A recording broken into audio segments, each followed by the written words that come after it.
So I think the big thing about imposter syndrome is it puts the blame on us women. And it suggests that actually by feeling like we're imposters, it's us that's the problem. And actually, I think that's the wrong way of looking at it. In fact, we are looking at systems that were not designed for us, and in some cases were designed to exclude us. So when we think about imposter syndrome, I don't think it's unfair to suggest that we're imposters in systems that aren't made for us. And that's the reason that I really think that in order to achieve equality and equity, we have to have have male sponsors, have male allies, and work together to make this a reality. And we all know that actually there's huge benefits for both men and women and the commerciality of any business when we work together. So I think it's incredibly important. And if we look at organisations such as Media Bounty, who've got a shared leadership, so both Jake and Emma run this company, and they run it with their own particular perspectives, and from the wealth of knowledge that not only their work experience but also their kind of gender perspectives bring to the table.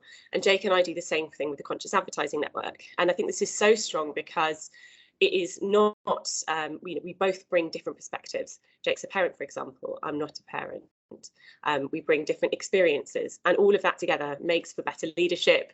I think forwards the possibility of equality in the longer term.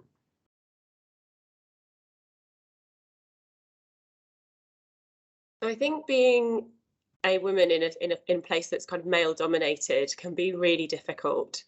And I've got quite a lot of experience working with cross-industry working groups with lots of different people from different organisations. When I was much younger, my first job was writing standards for industries that were in fact very, very kind of male and engineer dominated. And I have a kind of softer science background. So all of those things can be quite intimidating. And I think it's really, really important to understand the value that you bring in any situation, because that can help you anchor yourself. I think it's difficult to think sometimes, gosh, this person's got 20 years experience and they've set up 3 companies, or and think, kind of, what do I bring to the table? So I think it's also really, really important when you are in these situations to think, right, what is the value that I bring? What am I good at? And also, what do I not want to put my hand up for? Because I think it can be easy to, if you don't quite know your value, to say, yeah, I'll do all of this stuff. And that kind of devalues you in terms of your experience in the group. So I think that's really, really important as well.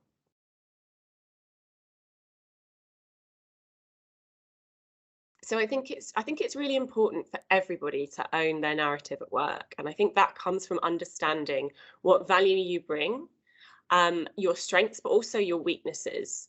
So, or things that you struggle with, and not being afraid to ask for help. So I'm neurodiverse, I've got ADHD, and I have for years struggled with things like being on time, time management, like really simple stuff that most people just knock out of the park.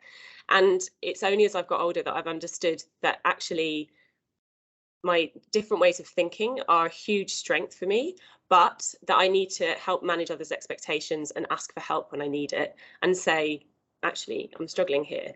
So you can own your own narrative by understanding, I think, what you're good at, what you want to get out of particular situations, and also, kind of when you need to ask for help.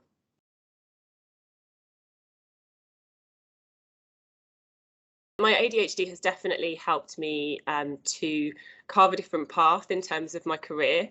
It's not a traditional career, and that's because I get really, really interested in the things that I'm interested in, and it makes me quite single-minded in some ways, but it also enables me to take on board huge amounts of information about particular things. So my current work is in climate misinformation at Media Bounty, and it's something that I'm hugely passionate about. I love, and I've done a lot of work on. And part of that is my ADHD, because it in fact means that when I'm really excited by something, I'm really excited by it, and I'll really put the effort in. Unfortunately, anyone that knows my ability to do admin tasks will tell you that that is a slightly different state of affairs. But on the whole, on the round, it can really help me in particular situations.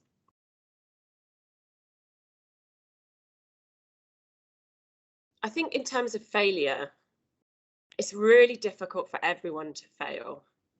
Particularly in a society where if you log on to LinkedIn and you just scroll through your feed, all you see is people talking about their achievements, how brilliantly things are going. And let's be honest, life is just as much about failures as it is about successes. And before I came to Media Bounty, I ran my own business for a long time, had some dramatic failures during that time. But I think the joy is that they have really, really taught me how to manage myself. They've made me better at work. They've given me better critical thinking skills. And so I think as a woman, failing can be difficult. And I think essentially it comes back to my point around imposter syndrome and being part of systems that weren't necessarily designed for you to be a part of them. And I think a big part, I wish we did celebrate failure more as a society. And I think that that's something that we can all do in little ways by posting things on social media, for example, or being really straightforward about particular times when actually things have gone terribly. And anyone that wants to talk to me about a litany of failures is always very welcome to.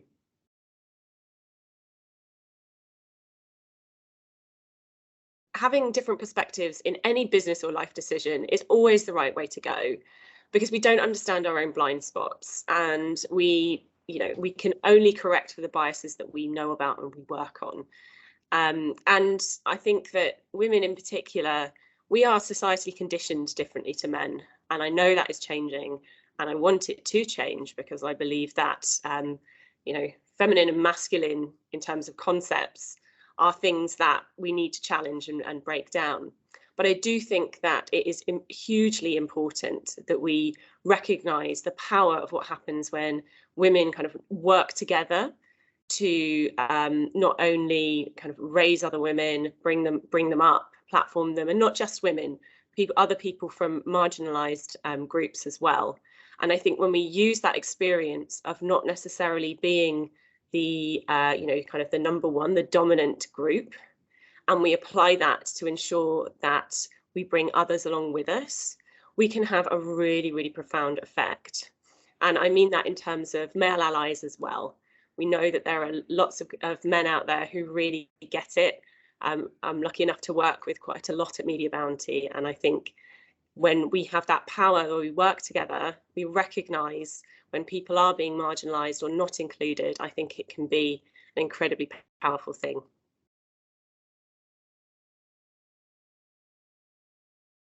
So I think it's tempting to think about what women in leadership should look like and immediately kind of port across our stereotypes and our biases about what men in leadership positions should look like. That they should be forceful, that they should be leading from the front, that they should be doing all of these things. And frankly, I'm really glad that we are having mature conversations about different styles of leadership, because you shouldn't have to emulate some form of kind of male stereotype in order to become a leader. Leaders don't look like that. I work with leaders who are who are introverted, who kind of work through consensus. In fact, teams wouldn't work if we didn't reach consensus and if we didn't collaborate with each other. So in my mind, I think that these new styles of leadership conversations that we're having are so important. And when we recognize that someone is able to lead not just people, but also thinking, and we think more deeply about what that personality type looks like, where it fits within an organization as a whole, I think then we have much more mature conversations about how we structure teams, how people lead in particular ways. And a leader doesn't always have to work alone. And I think that's the really powerful thing about a lot of the work that we do at Media Bounty, and that we do at CAN as well, is that we have joint leadership. So, Jake and I work together on a lot of things. Jake and Emma work together to run the organisation. We have great creative pairings, for example. We have great strategy pairings at Media Bounty. And in that way, I think we challenge the traditional styles of leadership and we come up with work that's loads better. So that diversity of thought, that diversity of approach, that is all so necessary, and different lived experiences different understandings of the world make our work richer and stronger, and actually make the workplace a much, much nicer place to be. So I completely agree that diversity, equality and inclusion are absolutely where we need to go.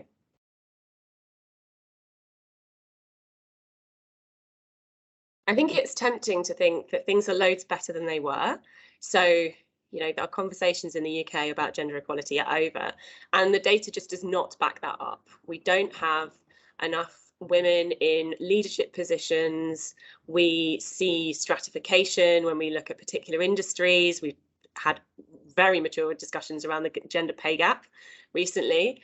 And so we need to close all of these things. We also need to get much, much better about inclusion beyond gender binaries. So we need to, I think, get much, much better about preparing our workplaces for people who are non-gender conforming. And I think we need to get much, much better about thinking about intersectionality and bringing people with us. So for me, it's great that we are having mature discussions, and we are in the UK. When I look at you know, kind of counterparts and markets beyond, you know, in Europe and beyond, we are doing some brilliant things, but we must get better at thinking about intersectionality and at thinking about how we accommodate people who don't necessarily fit within these gender binaries.